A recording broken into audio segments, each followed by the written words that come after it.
President Ferdinand R. Marcos Jr. was elated with the decision of the United Arab Emirates, or UAE, to pardon over 200 Filipinos. The Philippine government expressed gratitude to Sheikh Mohammed bin Zayed Al Nahyan and Prime Minister Sheikh Mohammed bin Rashid Al Maktoum for their concern and kind heart. The chief executive says that the decision was announced during UAE's commemoration of its 53rd National Day.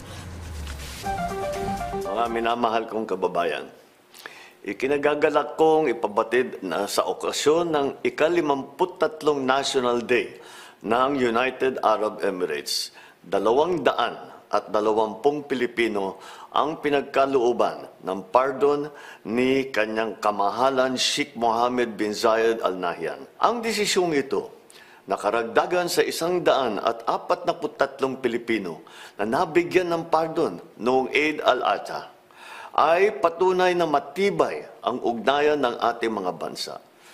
We extend, of course, our heartfelt gratitude to His Highness Sheikh Mohammed bin Zayed Al Nahyan and Prime Minister Sheikh Mohammed bin Rashid Al Maktoum, whom I also had the honor to meet for this very compassionate gesture.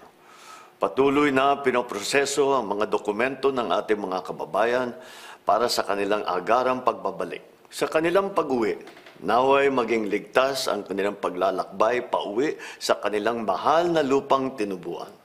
Maraming salamat po.